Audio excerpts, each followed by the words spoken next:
Let's see. We've asked this before in front of other audiences. Anyway, the question is, the end times are reality on this plane. Resist. No. The end times are reality on certain astral planes. Resist. Yes.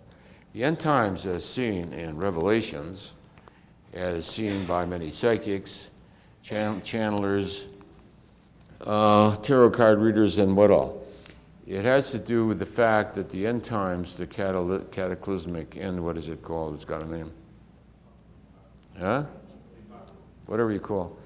Anyway, the cataclysmic end times are a reality on certain astral realms because people who have experienced it are very truthful in their telling you the reality of what they experienced. They're very convincing. They did indeed experience that reality, but it was not this realm. The error was to presume that it refers to this planetary evolution, which it does not. It does, however, apply to certain astral realms. So John calibrates at 70. The source of the book of Revelations, I think Revelations calibrates at 70. John was the originator, and Revelations was an hallucination, a very elaborated hallucination. But he calibrated at 70, and the hallucination calibrates at 70. And when you ask the source of that hallucination, it was one of the lower astral realms. Now, what John envisioned as and experienced as a potentiality and envisioned reality for the future and all has been seen by lots of people. There's a number of people in Sedona, some of who I knew personally, who actually went to those astral realms, thought that they were some kind of a divine heaven, and came back with the message, build underground houses and wait for the end times, and California will fall off in the ocean, and Phoenix will become a seaport. And so many people did, and the survivalists scattered to the hills and waited for the end times, and then the year 2000 came and went, so they packed up. Did they change their ways? No, they just changed the date. All right. See, I knew that some of these people were telling the truth from their experiential. Experientially, that is what they experienced. And they did experience it. And they were telling the truth, because that's what they experienced, but it was on an astral realm, and it applies to an astral realm. It did not apply to this realm. The karma of earthly existence is different than the astral. There's an infinite number of astral realms, each with their own hierarchy. There's semi-gods, they're demigods, they're chieftains, they're masters, they're spiritual masters. They all have strange names usually. Master Koki Lula, and he's in charge of this, and then beyond him is Master so-and-so, and beyond him is another realm, beyond him is another. So there's a whole hierarchy within the astral domains, each one ruled by a demigod. They think they're God, but they're actually demigods, and they're very common in history. Historical mythology is full of them. Anyway, the astral realms are current realities in certain dimensions. One chooses those dimensions, and in teaching students, I tell them to avoid them. Not that they're not intriguing, they're quite intriguing. A lot of them are quite clever, and they have their own hierarchies. Some of them even have Jesus in the hierarchy. Jesus is part of their domain as far as they're concerned. But they're diversions, and if you check with kinesiology and you say, should I go there, you always got to know that you can be intrigued by it, sucked in by it, and become influenced by some entity on the other side. So the way to handle entities on the other side is to ask what is their calibrated level of consciousness, as if they were in a physical body. And find out what is the level of consciousness that is being channeled, and what is the level of consciousness of the channeler, and what are the intentions of both. First of all, you don't need any information that comes from out of body. All the information, spiritual truth that you ever need to hear in a lifetime has already been spoken by those in bodies. There is no truth held by any entity on the other side, channeled or otherwise, who holds some truth that you need to know to reach salvation or enlightenment. There are no secrets in the universe. There are no secrets. Nobody is holding any mystical, ancient mystery knowledge that by manipulating certain symbols in something you're going to accelerate, you're going to bypass karma or some of these outlandish promises they make. Transcend karma, yeah, right. Because in trying to transcend karma, you've just created new karma called trying to transcend karma, you know what I'm saying? To get away from these footprints in the snow, you've merely created some new footprints in the snow. You haven't gotten away from leaving footprints in the snow. So I say, anything that's you ever need to know spiritually has been said.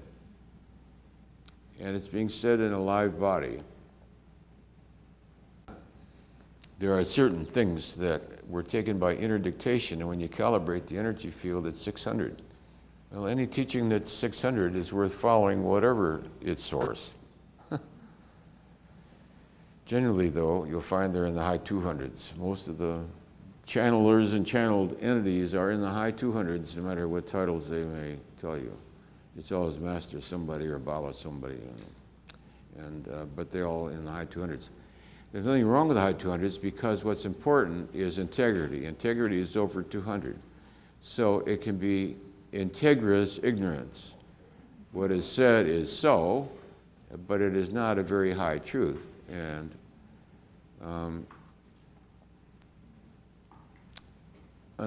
so unless you can verify the truth of a teaching, I wouldn't bother following it.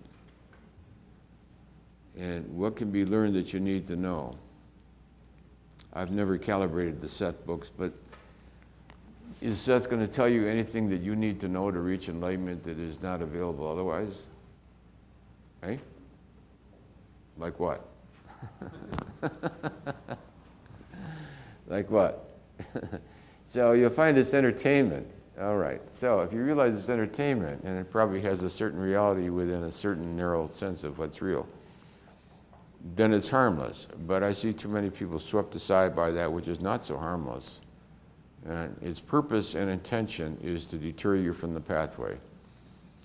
The difficulty with that which is denied God, which is called the lower astral, is that it hates that which affirms God. You'll notice that as you go below 200, you get into levels of that which hates holiness, purity, and spits upon it. It does. There's certain neighborhoods that'll take you there. You just try being pure. See how long you last. It's despised. The leader of Cambodia, what was his name? Pol Pot or Pot Pal? Pol Pot? Pot Pal? Well, it's anyway a wacko name. Any kind of affection or love was against the law. You could be executed for any display of any kind of a positive feeling. Actually illegal to have a positive feeling or to express it. The Japanese, in Manchuria, same thing.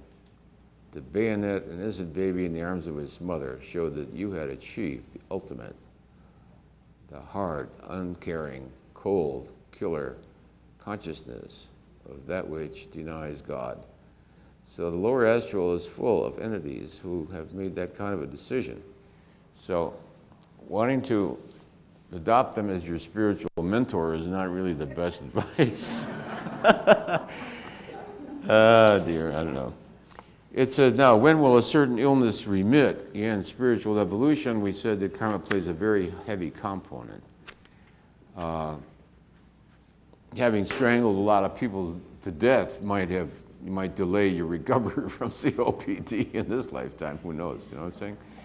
You'll find that behind the misfortunes of this life, there's very often lifetimes in which, don't forget, the evolution of consciousness throughout time, it was at 190 for centuries. And before it was 190, it was much lower than 190. It was way back or 50 or 60 or 70. It was normal in those times to enslave or kill those you conquered. It was normal. They weren't violating any social standard or doing anything immoral. So when you look back at previous lifetimes, you're going to discover what life was like in those times. You can't contextualize it in terms of the year 2002.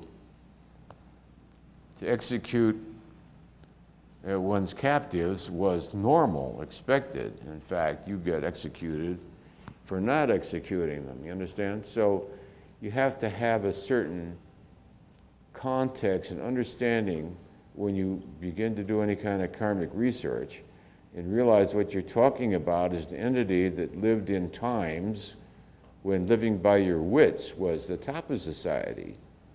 Royalty lived by their wits and nipped each other in the purse as often as possible and in the bed in between. So you can hardly be surprised to find that the kinds of actions that may have had unfortunate karmic consequences in this lifetime, if you put them in the context of that time, weren't really all that bad. You understand? So as to prevent yourself from attacking yourself spiritually. So it can be that in this particular lifetime, one won't allow a certain thing to heal until one feels one has achieved the karmic purpose of that and sort of finished it, you might say. So you might hang on to an illness, not consciously, but karmic propensity may see to it that it persists for a while. So we'll take another break and then we'll finish up for the afternoon, huh?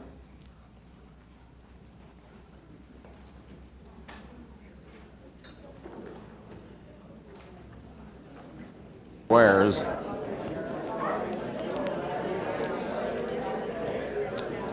Is that one turned on back here? Yes. I want to ask a question. The pain in the nervous system from 800 and up is due to the fact that the human nervous system hasn't evolved to that level yet, resist. All right. But it does, as a consequence of the spiritual work, resist. Okay. Well, we answer questions. Questions arise constantly. People are growing and evolving and learning, and we do the same thing. And so we're always asking questions. Somebody asked, why do you think the evolution of consciousness becomes painful beyond a certain level? It's great up to about 700, and then about 800 it gets painful. And I've always intuited that the nervous system is not equipped for it and not evolved that far. Could be in a few thousand years, but at this point, the nervous system is not that evolved. However, as you progress in consciousness, the nervous system does begin to adapt to it. It actually strengthens, the nerves actually get thicker and capable of handling more spiritual energy. Do we ever come back at lower levels of consciousness? We've asked that before. The answer we've always gotten is no. The Hindus think you can come back as a frog or something, but we've always gotten no, you don't come back as a lesser life form. Has Jesus Christ ever physically reincarnated on the earth plane? Oh, we asked before, did he have previous lifetimes? We haven't asked, has he reincarnated? Jesus Christ has reincarnated on the earth plane. Resist. No. My own understanding of the second coming of Christ is that it occurred in 1986. Somewhere in Brooklyn, right? You remember there was a while, the New Age people are really wild. There was a book, in fact, that Jesus Christ was secretly living in Brooklyn somewhere, I forget. Anyway, my understanding is the human being, because he identifies himself as a physicality, expects that the second coming of Christ is going to be a physicality. My understanding of Christ consciousness is that it's a level of consciousness, and what reappears and dominates the planet is Christ consciousness, and therefore a physicality is really irrelevant and immaterial. In 1986, the consciousness level of mankind probably has to do with the karma of human evolution, Jump from 180 to 207. So when it jumped from that which is negative to that which is positive, to me that's the real reemergence of the Christ consciousness. So when that which represents love, truth, and integrity prevails over that which is destructive and non-integrous, to me that's the return or the emergence of Christ consciousness in the form of consciousness, whether of physicality. I don't know. Somebody at the level of Christ would be interested in physicality. You might do it as a teaching tool. You might do it as a teaching tool. I myself wouldn't choose it necessarily. I mean, you have to appear on TV. You know what I'm saying? No, I don't know. Tune into Christ on the internet. WWWJC.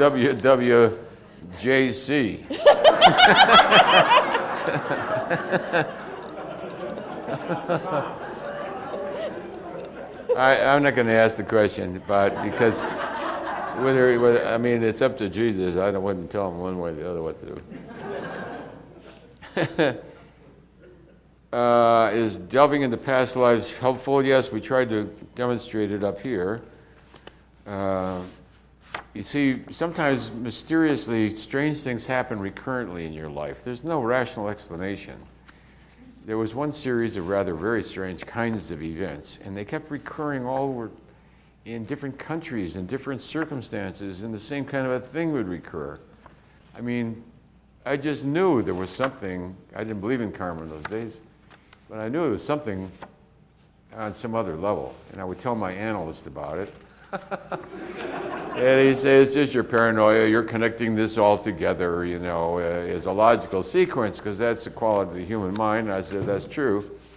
But just statistically, it's very, very unlikely, that these strange things would recur.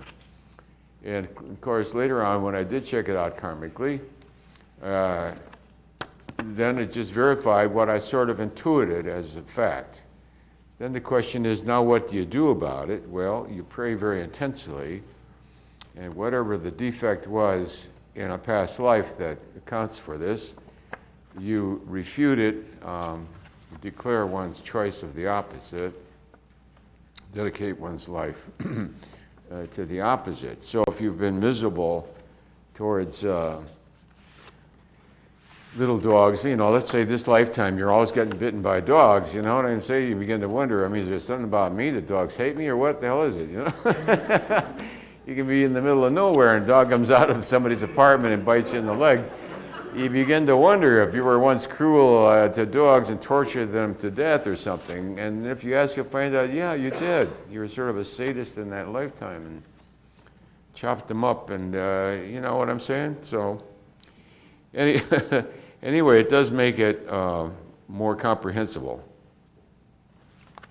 I just wanted to, when we're talking about causality and overcoming the illusion of causality, then I will just explain to you how I saw the universe when that state came on.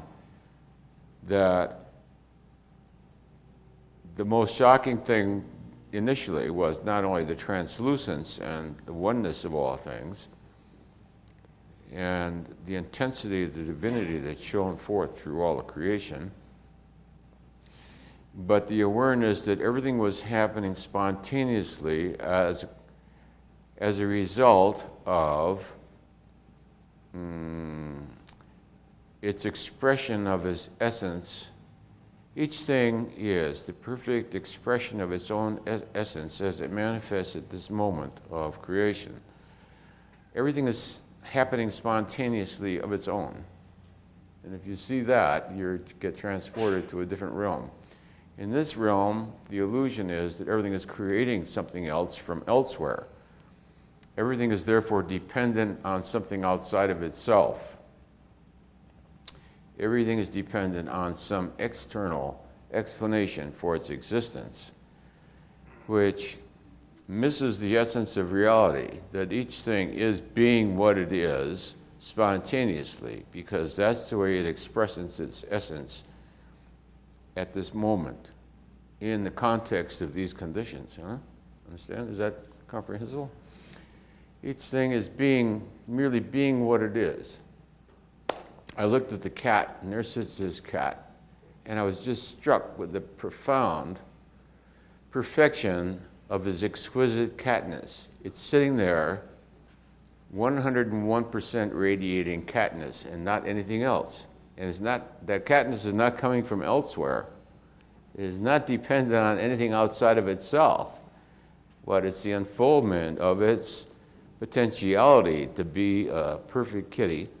As it sits there and purrs, it's perfection at that moment. It is being absolutely 100% the infinite potentiality of kittiness at that moment, right? It's not dependent on anything outside of itself to be what it is. It's not dependent on anything outside of itself to be what it is.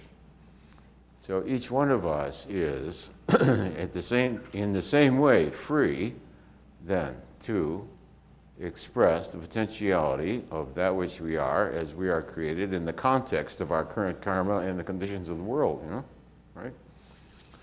So,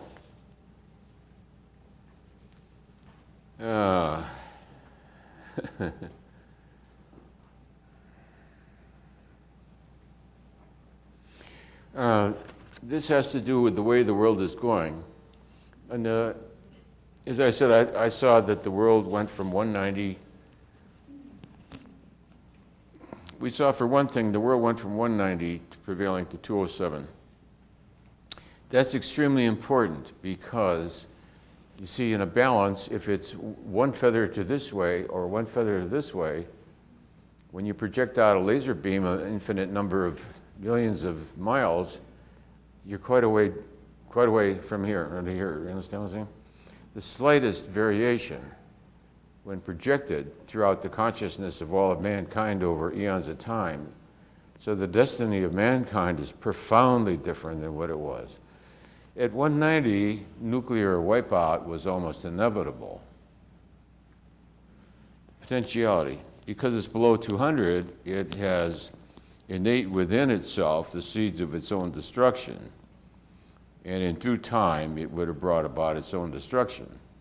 The only reason it hadn't succeeded in totally destroying itself up to that time is it didn't have a powerful enough weapon.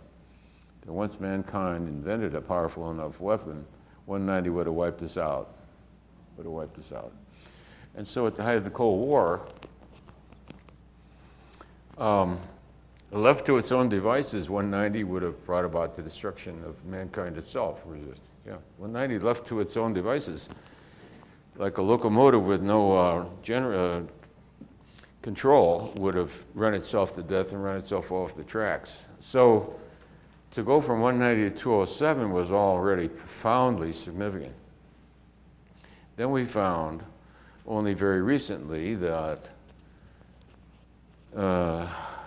between book 1 and book 2, or between book 1 and book 3, I forget, the percentage of people below 200 dropped from 85% to 78%.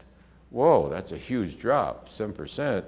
Percentage-wise, when you look at it across all of humanity, that means that what was tenable in the past is no longer tenable to increasing proportions of the populace.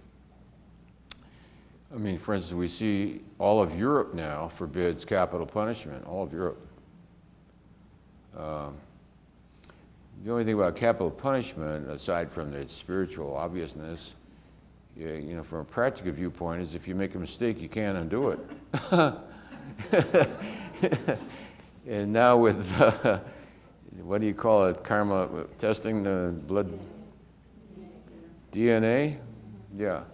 And now with DNA, I mean, how would you sleep knowing you put somebody to death and then you discover he was the wrong guy? I mean, I don't know, that'd be pretty hard to live with. So it gives you no chance to correct an error, no chance to correct an error. All right, so the implication then is quite profound, that the consciousness level of mankind is advancing. The number of people below 200 is diminishing. And the number of people over 600 has doubled or tripled. When we wrote the book, there was very few, over 600, I think. Now we've got over 30. So the consciousness of mankind is advancing. It seemed to me up to the consciousness level of 190 that mankind was called Homo sapien. Homo sapien, huh? And the evolution of the humankind, there was Neanderthal man, and there was Cro-Magnon man. They all calibrated around 70.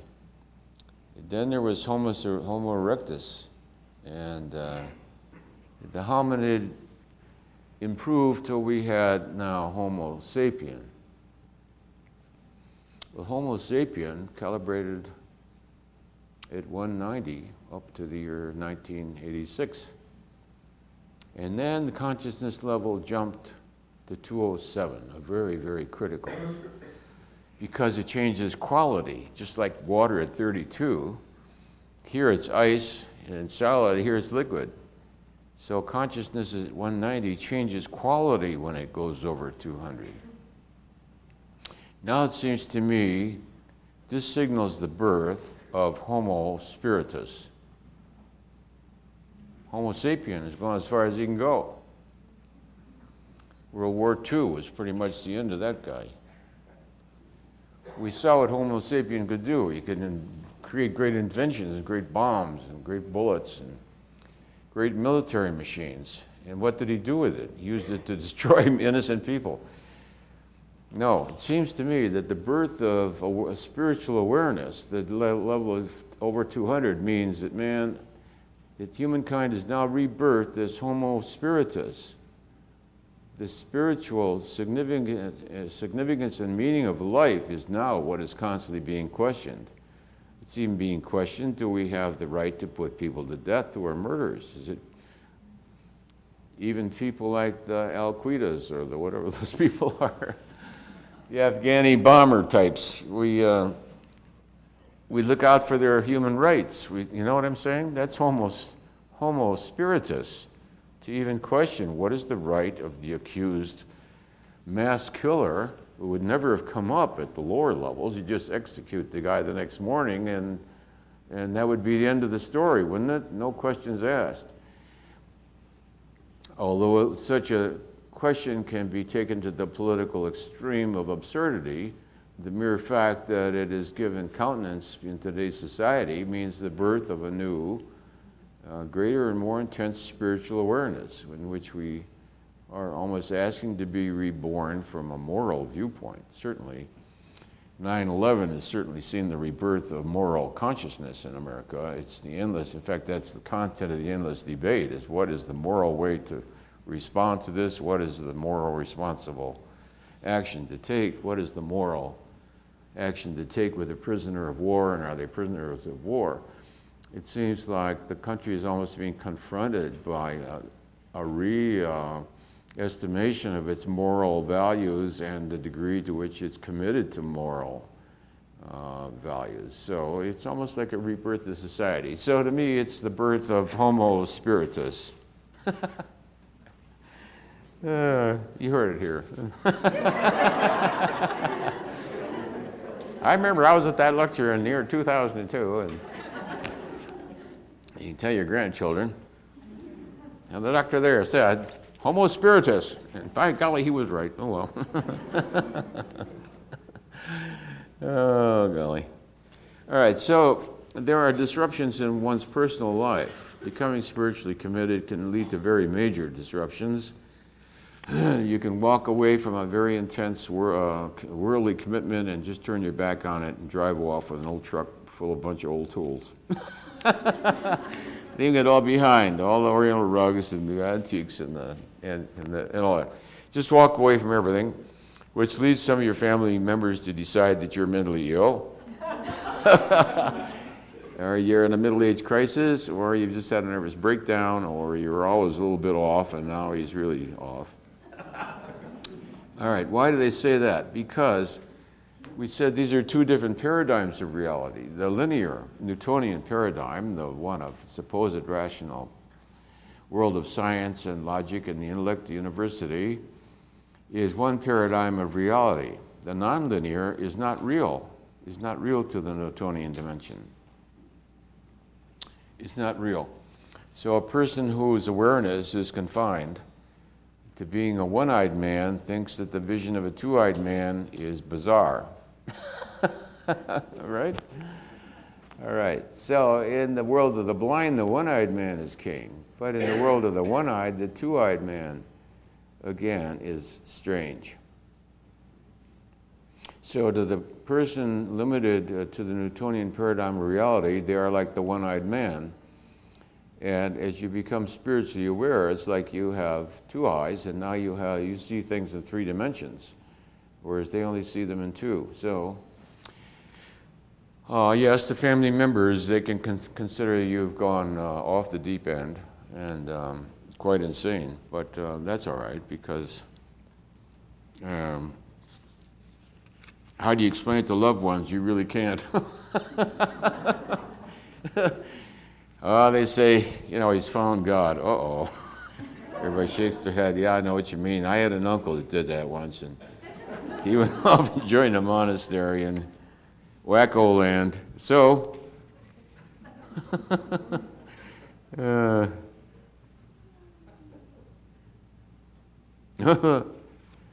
yeah. So, to accept people as they are. The question here is, how do you develop tolerance for people as they are? In as much as they are thick, ugly, and stupid? Is that what it says? No, it doesn't say. In as much as they seem stupid, ugly, and... all right, okay. Yeah. You see, everything and everyone is in a point of evolution, including one's own perception and spiritual growth. So, compassion for the less fortunate. Let us call the very bottom of the barrel the less fortunate. Let's say Mr. Bin Laden is less fortunate than us, let's say. We question whether killing thousands of innocent children in order for the egotistical position that it'll get you to heaven. It gets him to heaven, but what about the other 3,000? He didn't give them much thought. So we were a little shocked at that egocentricity. How do you see it in a compassionate way is you have to see it as an impersonal manifestation of the human ego when it is unmodified by any kind of spiritual awareness whatsoever. It seems to have escaped spiritual awareness altogether. To do it in the name of God, of course, is what outrages everybody from the Pope on down. The Pope, calibrates about 570, which is perfect. The Pope and the head of great churches, the most ideal calibration is about 570. And I think the head of the Tibetan Buddhist moved to India. What is his name? Yes, about the same. So the head of a world church, you see at 600, you're not much good as the head of a world church. You just sit there blissed out, and you're not too functional. So it'd be a nice figurehead to put someplace, and there are people who go and light candles to you and get your blessing, but you can't run a world church. Yeah, especially with the multiple decisions and the implications, the international political the very exquisite and delicate spiritual decisions to be made, because no matter what move you make, it influences millions of people, either adversely or beneficially from multiple levels, either economical or political or spiritual. So they're extremely difficult decisions to be made, and you really need 570 to do it. You need that much compassion, and you also need to be in the world to that degree. At 700, people would say, there isn't a such world, don't worry about it. The world of your perception has no reality, so don't bother worrying about it. Just perfect yourself, and that's all you can do. And that also is on a certain level is true. That is also on a certain level also. The greatest gift you can give to the world is to perfect your own degree of consciousness. And it is true, the world you think you see does not exist. It's worse than that.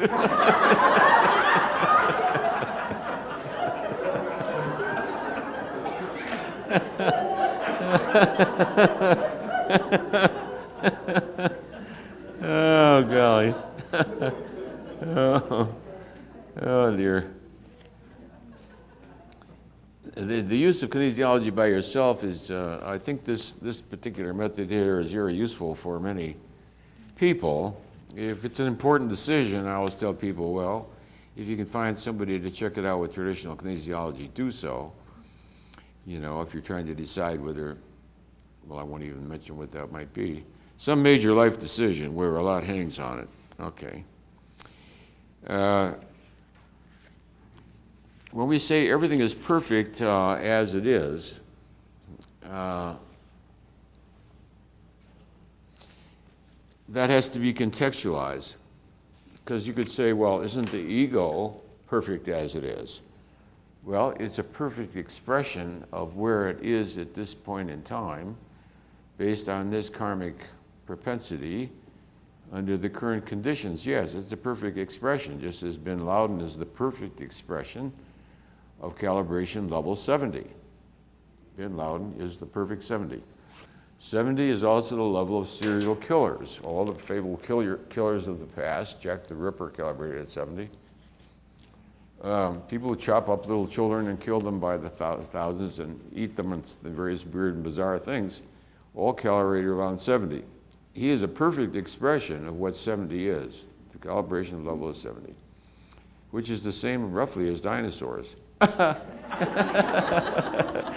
that a fact? Yeah, that's a fact, probably. We have permission to ask about dinosaurs resist. There were 60 resist, 65 resist, 69, 70, 72. The dinosaur is 70. So, okay. A lot of poisonous insects come out at 70. And so it's really the energy of hatred. It's really the spleen. What you see is the display of the spleen, hatred, envy, malevolence. And people look for the motivation. There is no motivation. It expresses itself that way because that's what it is. There's a mollusk at the bottom of the sea that's the most poisonous thing on the planet. If you examine poisons, you'll find some interesting things. The mamba, black mamba, has 14 different poisonous enzymes. Any one of them is enough to kill you. There's a spider. What's the name of that spider? The most vicious spider on the planet. Anyway, it's got something like about 20 different poisonous enzymes, any one of which will kill you. I forget the name of that spider. No, not a black widow. Far worse than a black widow. It's the most aggressive. No, tarantula is a mild little guy. Anyway, it's an aggressive spider. Anyway, that's just leading into the subject. But anyway, there is worse than that. There's a mollusk at the bottom of the sea who bores a hole in its victim and injects it with a poison, which includes 40 poisons. Every one of those poisons is enough to kill an elephant, and it's got 40 of them. Now, would that serve any purpose from the viewpoint of evolution? No, because one killer neuropeptide destroyer or whatever it is enough. It's got 40, so it's like a concentration of venom within one specific life form.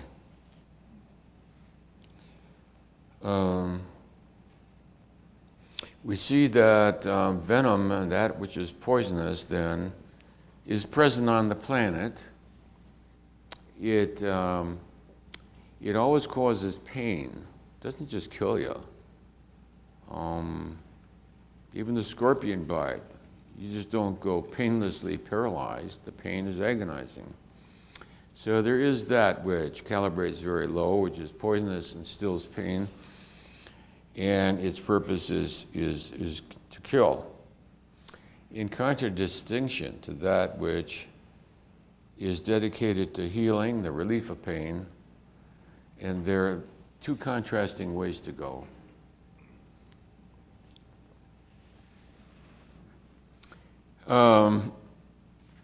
Therefore, each thing is demonstrating the essence of that which it is. You say, does it have a purpose? No, because purpose is teleological thinking. Purpose is saying because this seems to result in that, that is the purpose of this to cause that. No, that is teleologic thinking, which is a logical fallacy. The error of post hoc ergo propter hoc, because a thing follows, therefore it's caused by, or it's the purpose of it. Huh? All we're saying is that each thing becomes a manifestation of that which it is. We're up in a small town, and a workman there came up with a truck, and there in the back sat a little white dog. Little white dog got out of the truck and came over to greet us. And it just wiggled all over with happiness. Its tail just was going crazy like this. It like falls in love with you instantly. Wasn't that dog? Just like, it just fell in love with us instantly. It just radiated love, lovingness. It responded to love. It was looking for love. It seems to live in the world of love. Looks for love, thrives on love, gives love, reflects love, and the tail tells you. It just radiates that which it is. Now, isn't it that strange that a dog at 500 is higher than a lot of human beings at 70? Huh? The dog kills nobody, kills nothing, brings comfort, joy, and happiness, and reflects that. And therefore, I was surprised when I first calibrated the wag of a dog's tail and got it was 500. I said, whoa, that's higher than many of the people on the planet. Most of the people on the planet don't approach you with trust, love, caringness, or do they respond to love? Most people are scared to death of love, you know. You look at a person lovingly with a prolonged open glance, and a lot of people will shrink and get scared as ever. You try that at a stop sign in the city of New York, you get arrested. You look over at the car next to you with love in your face, and they call the police. And on the cell phone, there's a killer raper. He's staring in my windows, officer. It would be totally misinterpreted, wouldn't it? And I got the same kick when I noticed the kitty's purr. And I calibrated the kitty's purr, and it seemed to be interested in love, looking for love, responsive to love, and seemed to live in a world of lovingness. So I can't answer you why. Does love come through an animal? Except that we think of evolution in terms of intellect. We don't think in terms that lovingness could be evolved without the presence of an intellect. In fact, that which has an intellect is less likely to be loving than something that doesn't have an intellect in a lot of times. So that's interesting. Doesn't mean anything, but...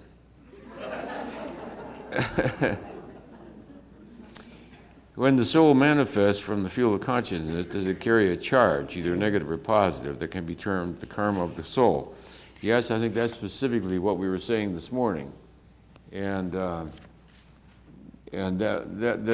the soul automatically, because of what it has become, is like a cork in water, and automatically gravitates in the field of consciousness to that with which it identifies. And therefore, destiny is ultimately perfect. That's correct, is it? That's correct, yeah. Automatically. So the soul automatically gravitates to what it's attracted to, that with which it is compatible. Just like the dog ran to love, if I hated dogs, I don't know, he may have shrunk off, or he may have tried, I don't know what he would have done. I should ask him. 200 is the dividing line between force and power. 540, is that the difference between ego and one's higher calling? Well, don't forget these points are arbitrary. 200 was not arbitrary. Calling it 200 was arbitrary. It was obvious that the world could be divided into that which makes you go strong and that makes you go weak. There's an interesting book called Red World, Green World by a lady named Margaret Cheney. And she said that there's red people and green people, and there's red foods and green foods. Well, she was just using that as a way of speaking. She's saying people divide up into those which react positively to certain kinds of food and those which react negatively. And she grouped out two groups.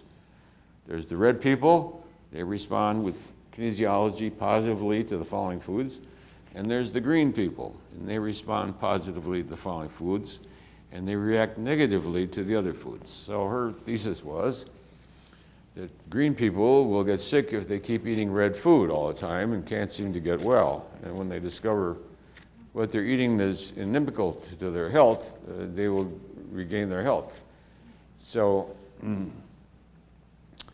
and now she's worried because a lot of medications are coming out in generic, see? So the brand name, let's say you're a red person and the brand name tests red. So you say, penicillin G is good for me, yes. I'm a red person that's a red product, red. Okay, so it's harmonious with my energy or whatever.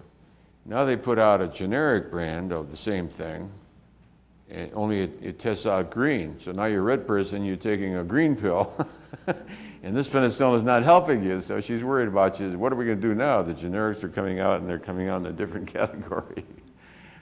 So kinesiology can lead you into all kinds of conundrums, huh? So we just numerically called it 200 because that worked out as far as the logarithms go. 540 is just the level of unconditional love. It just happens to be there. Love is at 500, and we say you can be very loving but still have conditionalities. And when does love become unconditional? So love is unconditional, we found that it calibrates at 540. All right, the rest of these I think we've answered. Now, are there any questions that we haven't answered? Somebody asked me about Ken, the book by Ken, Holographic Universe. Ken Wilber, yeah. We said that was the high 400s. Well, we said that before. He's probably around 480 or so. Yeah, right. Very high understanding of nature of truth and close on to spiritual, merging into spiritual truth, close on to discovering the spiritual reality, which lies just a slight bit. But the whole concept of holographic universe already is getting into the awareness of the oneness of God as the allness of the presence of. Yes.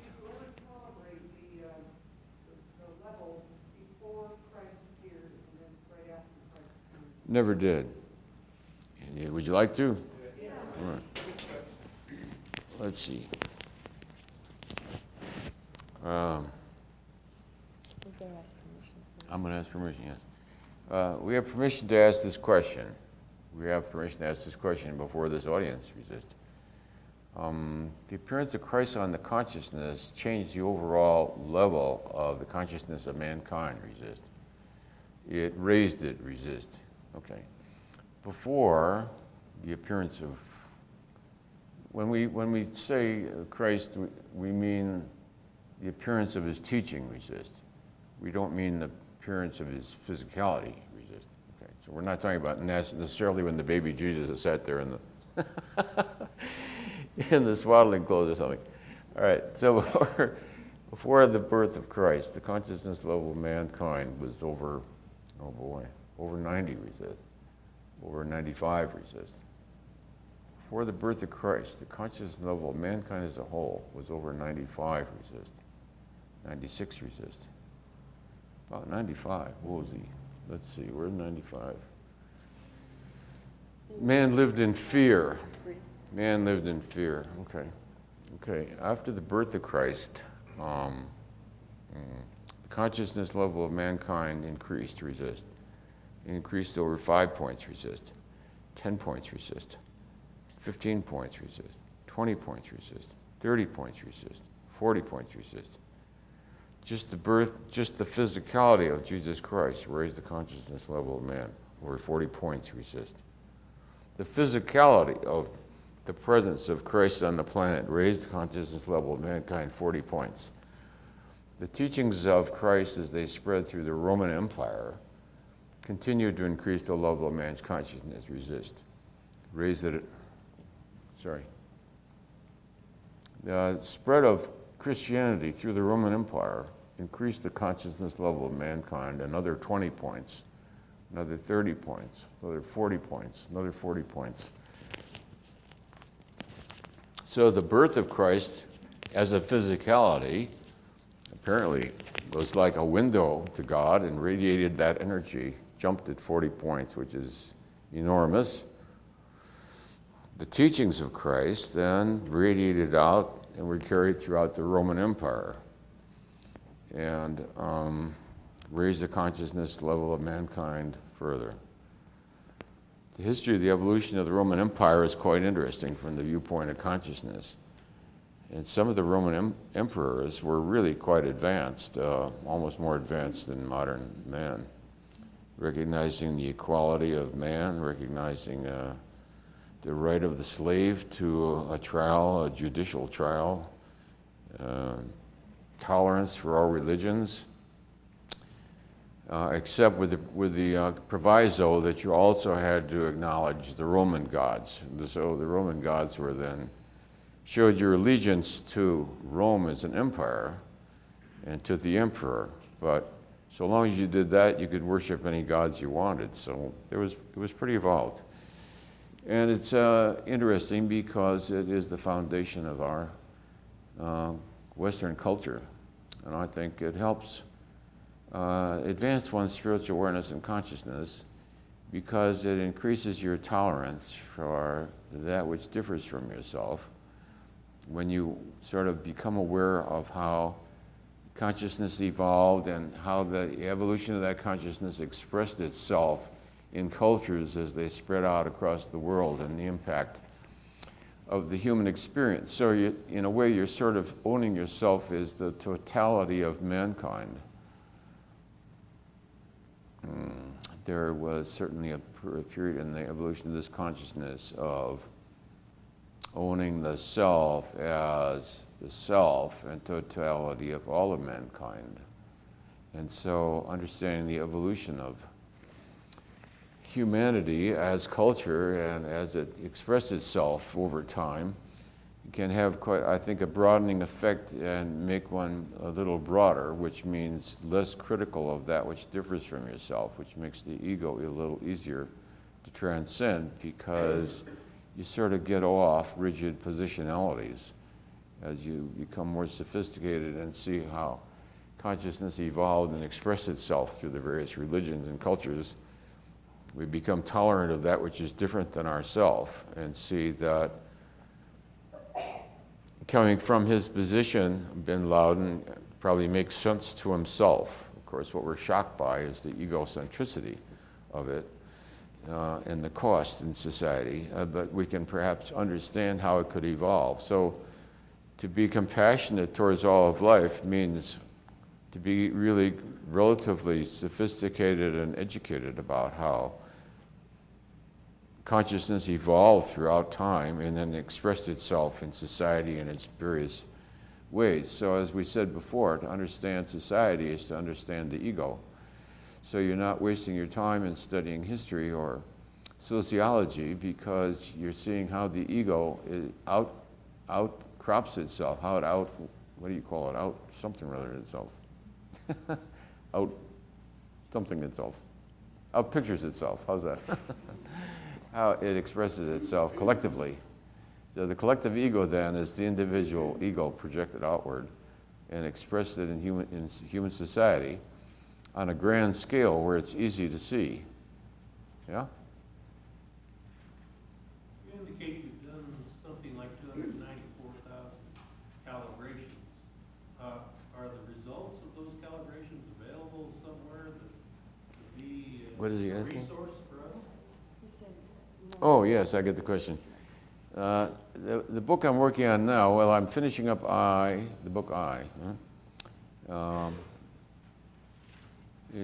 original manuscript was revised, and now I'm revising the revision.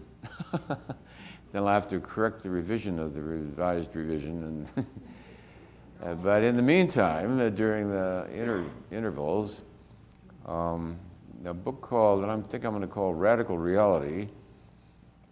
In it, we do about 1,000 calibrations, going back through history from Nero and Caesar Caligula, through more recent history, through Nazi regimes, and into recent events, from Gorbachev to current rulers. I can give you examples. For instance, FDR was 499.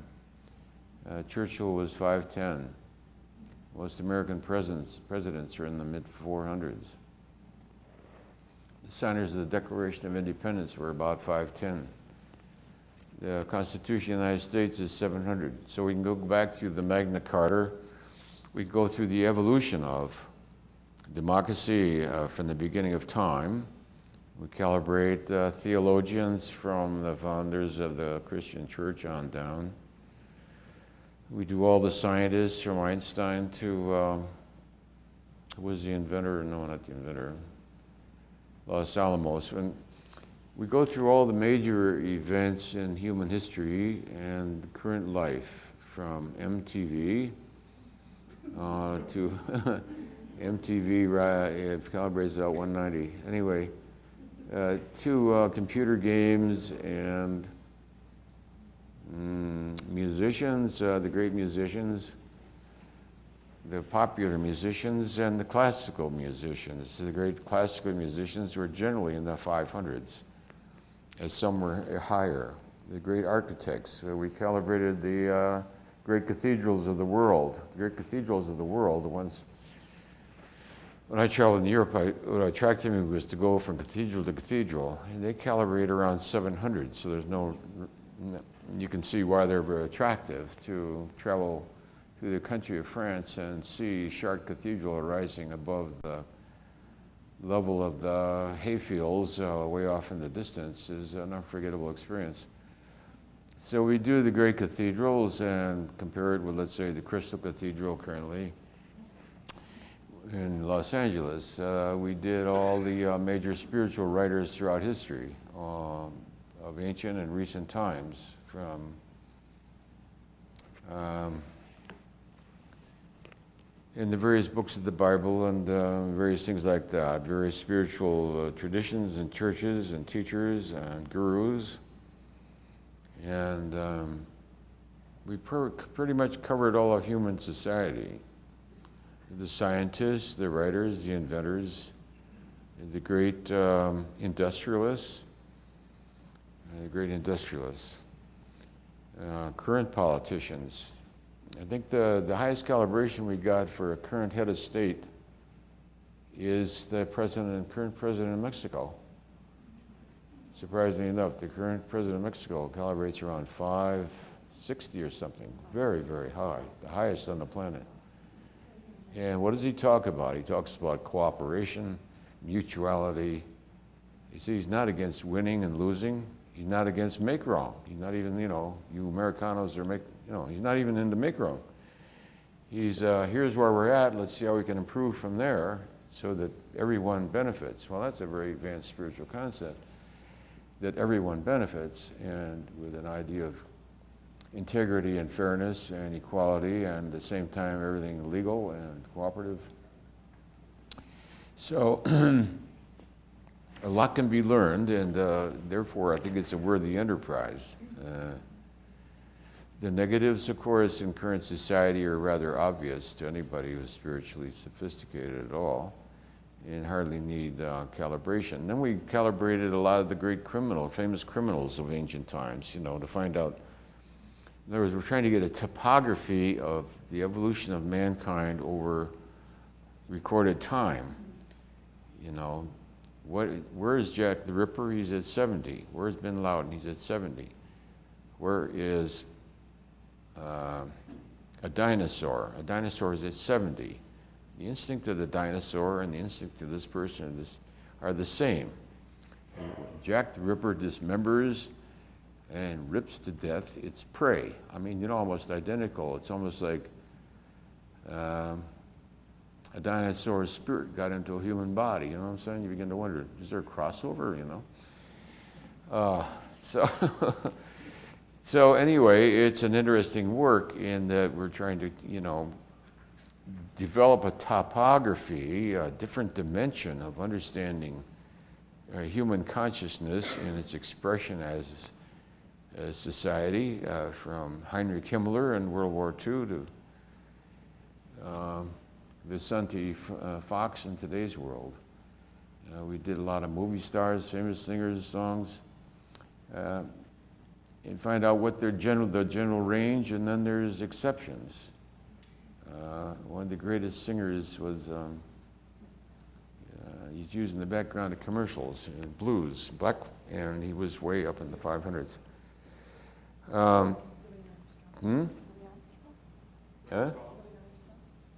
Louis Armstrong, yeah, right. Way up in the 500s. The capacity to be loving at all times and all places apparently was a characteristic. So it's just interesting because you learn enormous about, because you see everything in a different dimension now. And as you see the calibration, you get, oh, I see, I get, oh, yeah, I see. So it's like you get greater depth spiritually in comprehending the totality of human evolution, which in the net effect is to develop a compassion for it as almost an experiment of creation. It's almost as though the evolution of life on this planet is almost an experiment to see where, if you let it loose without any guidance or controls, what does it do? It ends up as a mollusk at the bottom of the sea that creates 40 enzymes at one time, and it also creates saints, the same life. Is it the same life energy or a different one? You know what I'm saying? It leads to rather profound questions. Yes. Two questions. One, how did Nelson Mandela do? And then the other one, what was responsible for the massive shift in 1986? Mandela, we calibrated him. He's over, I think he was over 500. He was 510, 520, something, I forget. You met Mahatma Gandhi was 700. Huh? Mahatma Gandhi stood off the British Empire. The British Empire at the time Mahatma Gandhi defeated the British Empire was at 190. So Mahatma stood there at 700 and the British Empire stood there at 190. And without firing a shot, the British Empire succumbed. And when it went down, it took colonialization out of commission, and all of Africa became decolonized. He asked me, Mandela, we have permission to resist. Mandela's over 520, 540, 560. Mandela's about 550, 555, 550. Capable of unconditional love, yes. And quite powerful, because at 550, he would have sufficient power if he just sat there to defeat an empire that calibrated less. The second part of the question was? 1986, what was oh, yes. the massive shift? I've never fully spent time to, I've never fully investigated it. I just assumed that the collective positive karma of mankind had crested at that level. It happened to be at the time of the harmonic convergence. It happened to be at the time when Gorbachev pretty much pulled the blocks out from underneath the Russian USSR, atheistic empire. It was also the time of other major events which were concomitant. You see, when you go beyond causality, then you see that, let's say, a positionality here can radiate forth in the world of manifestation in multiple ways without one thing here necessarily being the cause of this. In other words, the positionality which surfaces in this way, it doesn't mean that the dissolution of monolithic communism was caused by anything outside of itself, but it occurred at the same time. There's undoubtedly more to the story. We'll ask it in a general way. First of all, I know there's more to the story. I want to watch the time. Yeah. There's more to the story. Resist, thank you. There's more to the story. My own feeling was that it came from higher dimensions as a result of the consequence of positive accumulated karma of mankind. That's correct, resist. Yeah. Mm-hmm. Well, we won't go into the details of it. Anyway, it would be as though the collective karma of mankind as a whole had reached the point where it had crossed that collective. Perhaps the last great finale of negativity was really World War II, in which the negativity, satanic energy was massive. That caused almost a shock, but then into the shock came that which was really more luciferic in that it was seeking power rather than destruction in the form of communism and the USSR, which was really seeking power, although it took expressions as cruelty, and Stalin really was responsible for more deaths than Hitler. Nevertheless, it more or less ran its course, and of course it was Gorbachev. If you calibrate Gorbachev's heart chakra, it's extremely high. So Gorbachev pulled the correct stops out and the thing collapsed of itself without a shot. Gorbachev did not fire a shot. So the West, with all of its brave talk about the war against communism, it was not the war against communism that defeated communism. It was, the chocks were pulled out by Gorbachev. Let's see where Gorbachev's heart is at. We have permission, resist. Gorbachev's heart is over 540, resist.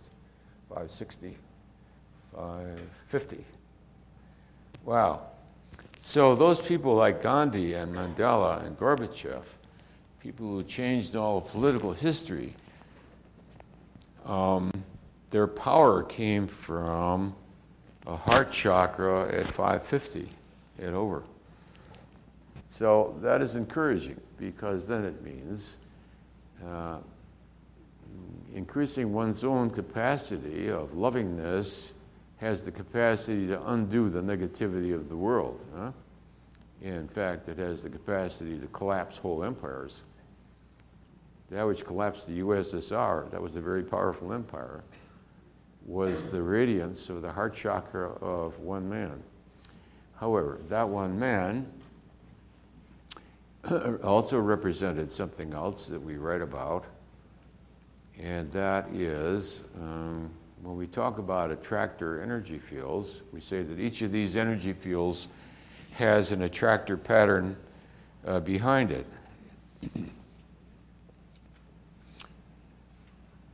That brought us to describing what we call critical factor analysis, one of the values of kinesiology. Many interacting systems are so complex they are not capable of comprehension by the human intellect, nor by an assisted computer. You see, a computer is limited to the Newtonian paradigm. It cannot be programmed for the nonlinear by definition. Consequently, it can only mimic the intellect, it cannot mimic human intelligence. In any case, some situations are so enormously complex, they are beyond comprehension. This is a problem run into by big governments historically. The complexity of running the Roman Empire was staggering, and in the end it just fell of inertia. All the soldiers just married the local girls and settled down and quit the army, and that was the end of the Roman Empire. Yeah. No army could defeat the Roman Empire. It was the most formidable army the world has ever seen. It was unconquerable. And the Roman legions ruled all of Europe and the Mediterranean for 1,000 years. It was an army invincible that ruled for 1,000 years. And what brought it down? The kiss of a lovely woman. The soldiers all around Hadrian's Wall and all around the place met the local girls, fell in love with them, and got married, and said to hell with it, and went to farming. And that was the end of the Roman legions. Yeah? In any complex situation, there is what I call the critical factor. And in a giant clockworks, if you know where to touch the giant clockworks, you can stop the entire clockworks by knowing precisely. The clockworks is so complex that even a master watchmaker can't figure it out. The same with an engineer. You see a locomotive running down the track with 100 cars behind it is an enormous amount of force. But if you know where to touch the control in the cab, the engineer's cab, if you know where to touch it, you can stop the whole freight train. And so if correctly positioned then, knowing which of the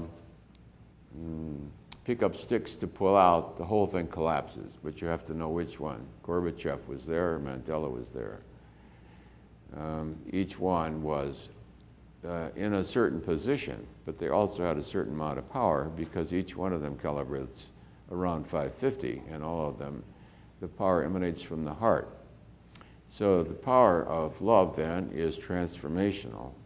And as we saw with the birth of Christ, it jumped the calibration level of mankind 40 points, just the physicality being here, and it jumped another 40 points when his teachings began to cross the Roman Empire, and it totally changed Europe, the future of Europe and Western civilization for all time. So an avatar is one whose teachings and birth and presence recontextualize the significance of all of life for all of mankind throughout thousands of years. That's what we call an avatar. It's not the same as like the Avatar used book company that you see running around town. Avatar, I always got to kick people who use the word avatar in the advertising of some program or something, because it's as though they don't understand what avatar is. Avatar is of such enormous power that it changes all of mankind for thousands of years henceforth. It's the ideal by which everything else is measured. Every action of mankind, every court decision, every headline in the newspaper is unconsciously, if not consciously, measured according to the teachings of the Buddha or Christ or Muhammad or so. Muhammad calibrated at 700. You see, Buddha was 1,000, Christ was 1,000, Krishna was 1,000. The great enlightened fabled gurus of ancient times, Zoroaster were 1,000. Muhammad repeatedly calibrated at 700. So there was not the enormous power of spiritual truth to overcome, let's say, the tribal proclivities of that part of the world, perhaps, so that the teaching breaks through. But don't forget, it broke through in Christianity also, in the middle. Certainly the end times of the Inquisition, the truth of Christianity was broken through by some primitive negativity and savagery, which expressed itself in that way. And now we see it sort of delayed and coming from that part of the world. So the spiritual person now is confronted with how to contextualize and comprehend and understand the current world events. But then again, it has been that way since I've been on the planet. World War I had just expired, then came the Great Depression, then came World War II, and I don't know how many wars since then. And so we're always confronted with the seeming spiritual dilemmas of the expression of the ego and its expression as the collective actions of society. In any case, all any of us can do is within our own heart to reach the highest level of compassion and understanding and try to recontextualize it compassionately, because in so doing we undo it. So each of those who were able to undo great negativity did so because in a way their heart was supported by the hearts of all of us. They just didn't reach 550 all by their lonesome out there on an ice floe, you know? So the evolution of the consciousness of mankind is dependent on all the contributions of all of us. So each one of us counts, and each one of us counts quite decisively. Each one of us certainly counts quite decisively. That's a fact. You know, I've always been suspicious of holy sounding religious teachings, you know what I'm saying? Holy sounding religious teachings, you say, yeah, right. I want to see, is that a fact or is that not a fact? Do the changes in the astronomical events factor into your investigations? The question of where does astrology, for instance, fit into this whole picture? Well, if the universe is one karmic whole, one karmic oneness, then all that's within the universe, including its physical expressions as the planetary systems, etc., are part and parcel of that harmony. Therefore, the planets are also in harmony with that universality. I would see it that from a high level, we said that archangels calibrate 50,000 and up. When you realize that we're talking about logarithmic progression here, one archangel at 50,000, if it even thinks of you, is likely to knock you out of your body for some 20, 30 years. And you're lucky to breathe again. Well, anyway, so from some very higher level of divinity then, let's say if everything is the interaction of energy fields, which can be represented symbolically as an attractor field, that means that all things are therefore in harmony. So I don't see a constellation as causing something within human experience on this planet. I see a third factor out here. Because of this third factor, this constellation is in this position, and this event is happening commonly within the human experience, but this astrologic position is not causing the human experience. Both the human experience and the astrologic positionalities are expressing. So if it is the time for great harvesting, let's say, that which is supportive of life and all its expressions is expressing itself astrologically this way and has greater crops on this planet at this time, right? And then at a later time in the cycle, the harvesting goes down and the astrologic position at that time is different. So in explaining the harm of the universe, which is consistent with the whole concept of the holographic universe, and also of the nonlinear dimensions of reality, it isn't that this on this side of the universe is causing this, but it is concordant. And those of you who are familiar with advanced theoretical physics know that the spin of an electron and the spin of an electron in another part of the universe, this one is not causing the spin of this electron, but if this one stops and reverses, so does this, but there's no connection between the two of them, which means that if that which you want to call cause, which is really just a terminology of verbalization and a concept and not a reality, but if you want to say there's a cause, the cause would then be outside both the electrons, and that which causes this electron to go this way and this one to go this way. So it's not, this electron is not causing this. So to me, an astrologic position does not cause, pots and pans to break, but the timing of pots and pans breaking is simultaneous with that, but not caused by that. You understand?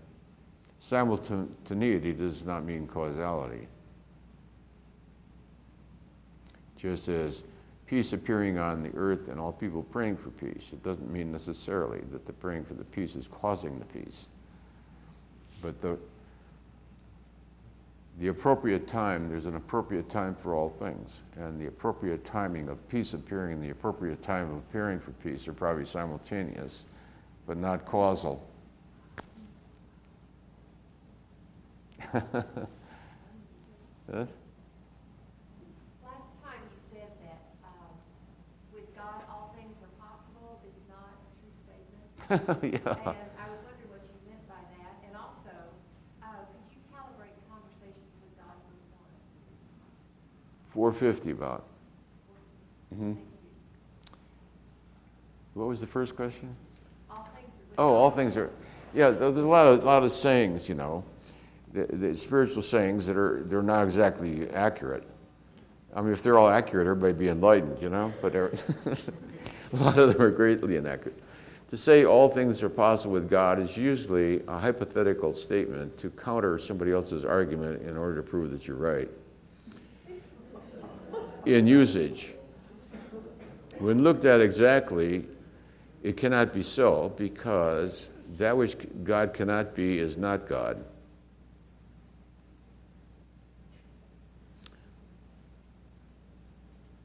When all things are possible with God is usually used to explain or give some kind of reification of the potential truth of something preposterous and quite unlikely.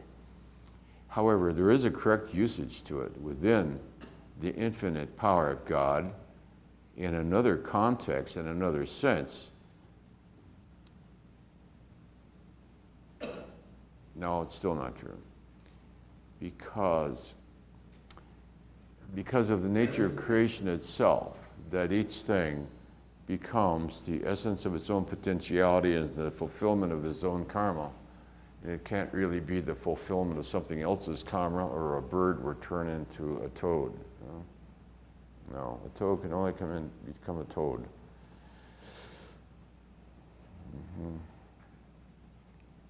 So we could say that that which is cannot become that which it is not. It can only be that which it is. That has to do with the self-identity of reality. The most difficult thing to see about in the enlightened condition, let's say, the radical sense of I, the thing that makes it the most difficult to understand is that everything is radically only that which it is. It sounds like a nonsensical statement. But the ego cannot deal with anything except cannot make any statement without creating a duality, thereby negating the reality of that which it is attempting to describe. Even the word is incorrect. The radical reality of that which sits and speaks through this isness here is beyond isness. It is beyond beingness. Even a intransitive verb is incorrect. There is neither a subject and a predicate. There is neither a this doing a that, nor a here as compared to a there. Those are all positionalities within mentalization. Those are all mentalizations. No such thing can be.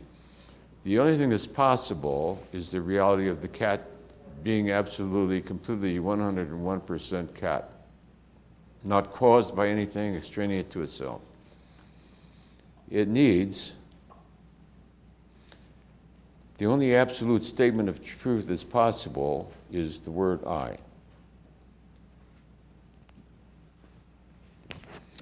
To say am, to suffix am to I, is already a negation of the reality of the truth of I. Isness and beingness, because the radical reality of that which I am is beyond either isness or beingness. It is beyond existence or non-existence. All such terminologies are mentations. So the most difficult thing about seeing the truth of the reality of who you are is the radical identity of the self as the self. That which you subjectively experience as self is that and nothing else. Then the ego comes in and tries to destroy that realization by adding all kinds of adjectives, adverbs. I am that I am is already deviating from truth. Amness, beingness itself, is beyond the radical reality of the truth of that which you really are.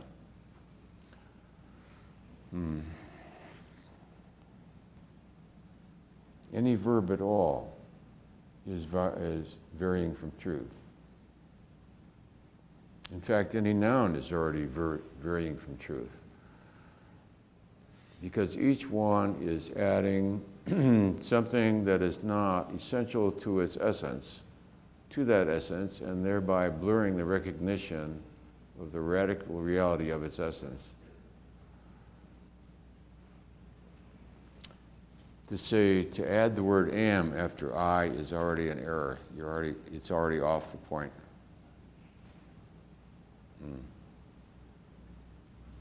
I know you were interested in that. I have to answer it to my own satisfaction. Yes? I'd like to know how you make life decisions if there are such Can you hear her? You have to speak up. You have to speak up. We can't hear you. I'd like to know how you make life decisions if Oh, you have such yeah. implications for That's correct. your karma, your That's right. The decisions of life. She wants to know if you're, a spiritual student, then how do you make your life decisions? I think what we all tend to do is try to make what seems to be the highest decision, that which is most beneficial and loving, etc. We all try to make a decision which is, in our view of it, the least selfish. We try to choose win-win over win-lose. At the same time, we try to clarify our perception of the conditions about which we feel we have to make a decision. Whether we're seeing it in terms of either-orness, we try to clarify in our inner mind, so it's very complex what our motivations are. A simple thing like, should I, pick up a new kitty at the dog pound at the animal shelter is already can be quite complex. On the other hand, it can be quite simple. Because each and every thing, if examined to the full elaboration of which the ego is capable, becomes extremely complex. There's a much easier way to do it.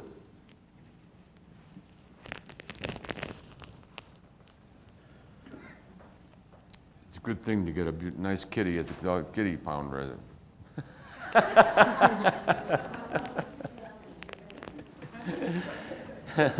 We know that having a pet increases longevity, decreases heart attacks, drops people's blood pressure.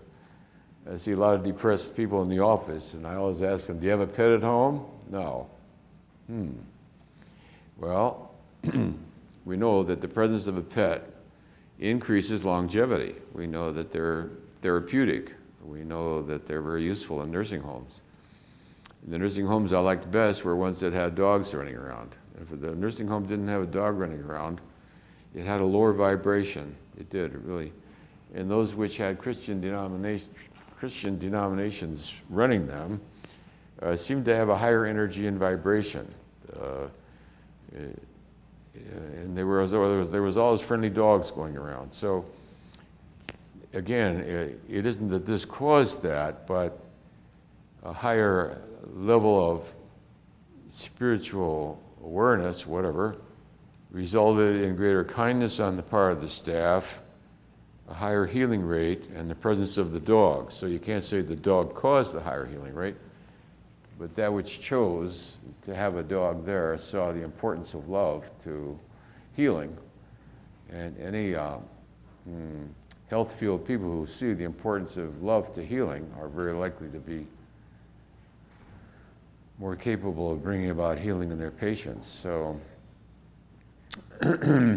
every decision then can be seen, of course, from multiple viewpoints. And that which is most loving is undoubtedly probably what dominates most of people in the spiritual field of spiritual inquiry. And of course, nowadays we can calibrate a thing too, but that doesn't mean it has to rule you.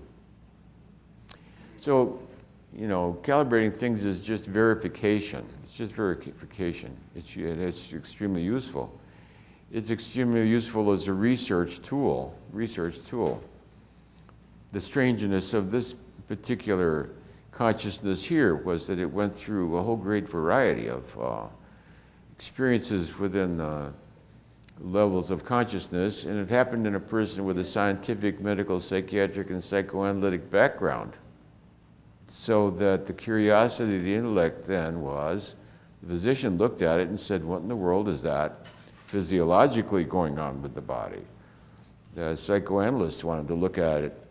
So the self-examination that went on was from the viewpoint, which is not exactly traditional. And the description of the state then was expressed in a form that expressed the background of the entity. So power versus force then was coming from the awareness that the scientific world, the world of the Newtonian paradigm, is ruled by logic and reason and science. So how to present it then first as a PhD dissertation to a university faculty where it will meet all the strict requirements of a PhD doctoral dissertation. So it was first presented there to the most skeptical academic community to pass muster there before it went on and began to express itself in the non-linear domain. So what I tried to do was create a crossover for that great block at 499. The great majority of spiritual seekers are in the 400s and can't seem to break through that 499 into the 500s. How to make that bridge comprehensible was really the purpose of the work, and the purpose of the lectures. Certain spiritual information is transformative because it has within it innately such powerful energy that merely to hear it already transforms consciousness.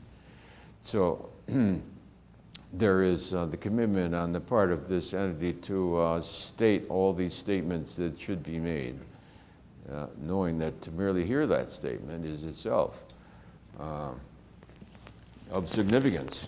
And we'll stop very shortly. The consciousness level of this community here sitting is over 435, 440, 442, 444, 444, 445, 444. What were we at? 431? We went from 431 to 444. Okay. That's what we did as a community today. Went from 431 to 444 as a result of just the recontextualization of your own spiritual understanding just from the material itself. You understand? 431 to 444. The average lifetime consciousness advances 5 points. So to go from 431 to 444, I can't subtract that. What is that? 13 points. Yeah. So that's a quite enormous jump. So we did that collectively. On a certain level, we all own each other. We all own each other's consciousness. We're all responsible for each other's consciousness, not in a codependent way, but in the understanding of the unity of the consciousness of mankind. Every endeavor that each one of us makes to get what was just said is helping everybody get what was just said. And my endeavor as a teacher is to try to make it as comprehensible as possible. And defend the good name of God in the process. Who has been much maligned by religion and other people. And needs a friend. God needs a friend. God needs a friend in all of us. Every kind word is a way of thanking God for our existence. And we'll take one last question and then we'll quit. Well, I have two of it. I'll leave it with one.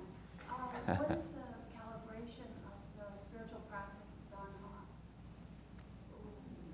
I don't know what it is. Yeah, it's probably in the 400s, you know? Yeah. It's probably, I would guess, in the 400s. Most of those things that have to do with, you see, it has to do with form. Could you repeat the question? Yeah. The question was, what is the calibration of the spiritual I'm not going to do it. holistic process of God? It's over 400, it's over 420.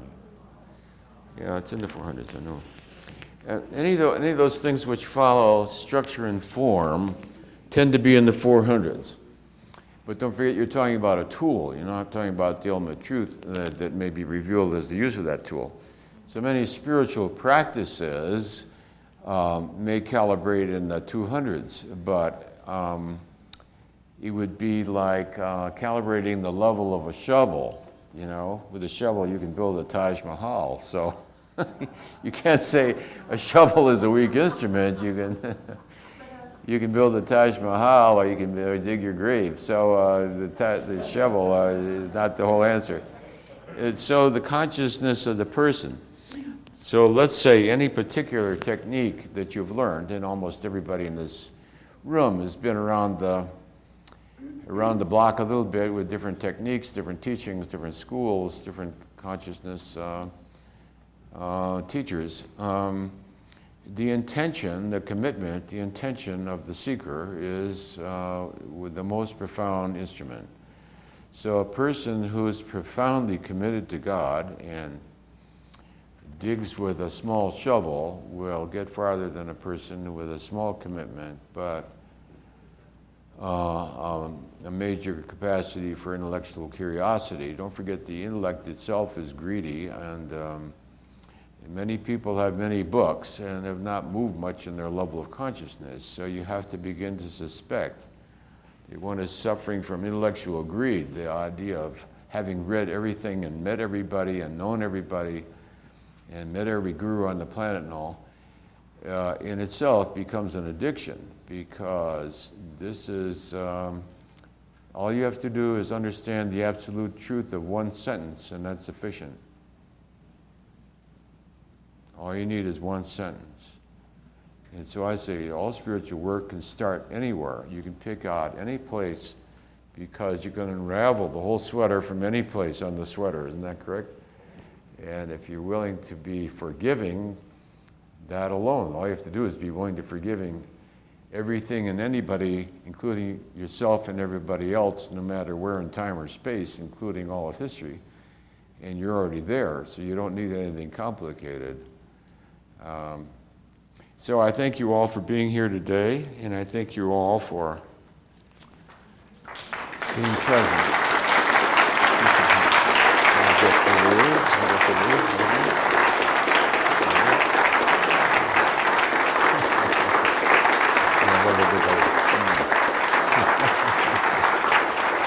All right, that's it.